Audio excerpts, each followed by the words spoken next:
There's a man who contradicts. Wait, he's the type of guy who tell you there's no first place, but he's part of a race. Eyes lie, but take a look inside.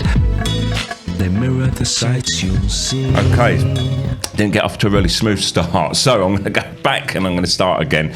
So, I was just saying the government have a monopoly in violence, and we're three distinct groups when it comes to violence in our society. And the first is the aggressor, for whom acts of violence come easy, and there's no stereotypical form of an aggressor, and the role they choose, they are chosen for in life, and it's very dependent on their physical and or mental ability. And I'll come back to this. Now, the second type is a pacifist, whose claim are never to fight, never to injure or kill, and this means that they will not rise to violence, either to defend themselves or, as their duty stands, to protect another, including those with close bonds to them. And politically, it's an admirable position that would bring about much peace if only people would view peace as heroic, rather than supporting killer soldiers, for example. And finally, the third type, let's call them the majority, regular folk. And that's not to say that the other two are not regular folk, but I'll stick with this term throughout to illustrate the point. And they don't believe in violence, the majority, but they will use it or condone the behaviour of those who use violence in certain circumstances. So in any mixed society, the aggressors would always try to take control over the others. And the experts claim that these aggressive types are psychopaths. And by aggressive, I mean that their aims are aggressive, not necessarily acts of outward aggression. So the pacifists will remonstrate at the aggressor's wrongdoing, but will never rise to defend themselves. And if the aggressor decides to wage war, the aggressors will and have historically exploited such situations. Now, historically, once the aggressor seizes control, they build a system where they're the leader, and we will see this in the form of a monarchy, democracy, oligarchy, totalitarian states, or any other system of control by any other name. And they'll create rules that benefit them, and let's call them laws. And they convince the majority that they're needed in order to govern them. And the majority will willingly accept these laws, and they present a form of logical coherence to them, mostly in that people know that they are capable of doing bad, and they believe that making rules that penalise them instead of educating them will prevent those laws from being broken, which is an oddity to me. Now, you may have heard of the phrase violence begets violence, which became popular during the mid-20th century. Also, he who lives by the sword will die by the sword, a biblical phrase that you may have also heard of. And both allude to the idea that if one practices violence, then violence will find its way to such practitioners. And this is a view held by the majority. However, the issue that arises from holding such views is that the majority believe in some kind of karmic way that the aggressors will be punished for their aggression. And they really are. And due to this, they continue their acts of violence against the majority and others who hold the same position as them that oppose their rule. Now, the aggressors will create positions in employment for other like-minded aggressors, placing them into positions that benefit their state. And this is usually a vetting process, either an aggressor from family or a network of friends, and they're likely to be elected for those positions. Now, modern societies use intelligent metrics to place an aggressor into their positions of employment, mostly as a safeguard to protect their ideology.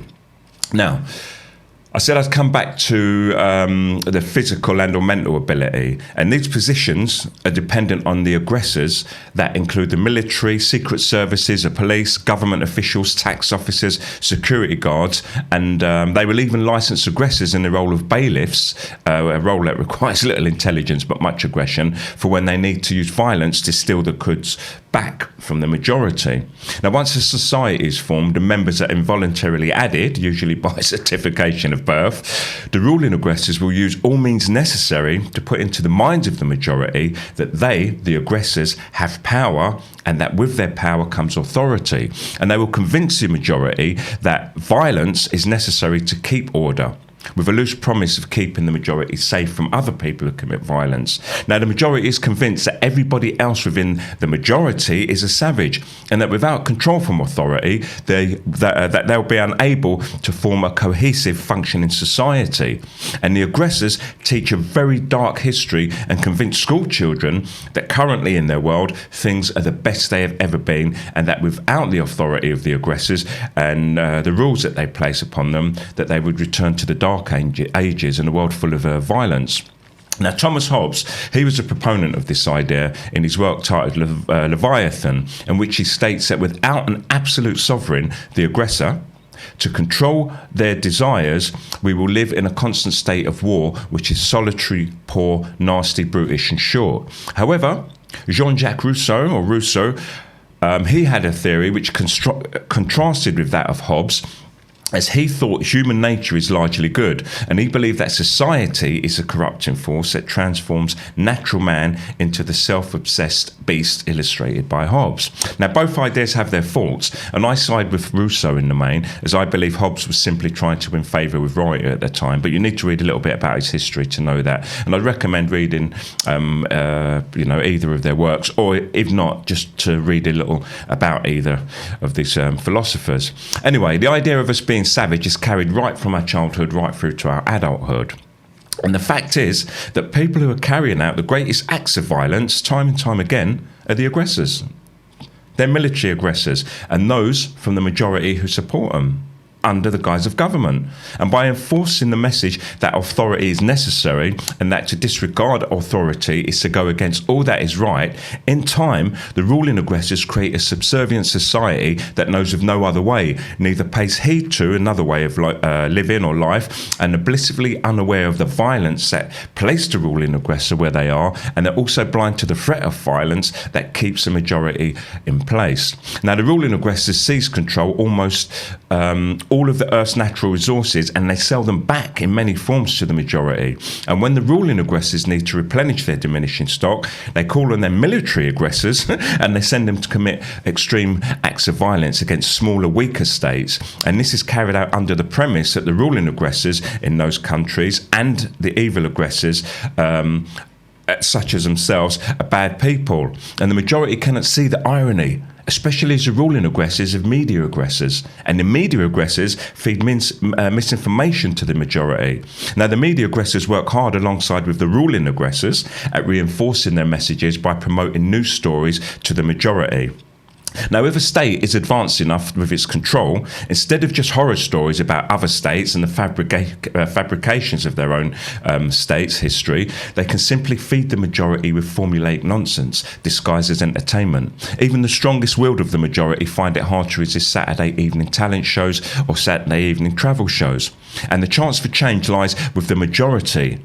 Unfortunately, through decades of intelligent mind programming, the majority believe that they have perfect lives and that the issues are always somebody else's. The majority are consumers, both physical and mental, and they will buy into whatever they are told to do. They are obedient, and they would never go against what is right. Now, the indoctrination that fills minds with the notion that people form the majority, that break the laws are criminals and must be punished for every transgression, is embedded deep within our society. And the majority also believe that the police aggressors have the right to use violence and to arm themselves to protect the state. The majority accept police authority and force. The ruling aggressors and those that they support to not live by the same rules as the majority is strong, and they often live beyond the law. They break the law and they're very rarely prosecuted. Now, the majority fail to see this, and they see those people in those positions as being above them, and they accept it. Now, a society can perish for a number of reasons, and it can also flourish, and we really need a little more flourish. The majority are fickle. We need good leaders, if any, and the majority will follow. And for the majority, this society is rotten to the core, and we need to stop supporting it. It needs to have a purge. Arrest the criminals in the positions of authority, the original aggressors, and then start rebuilding. And for those of us who do not want to take part, we're doing okay. Just leave us alone. I am the OBG.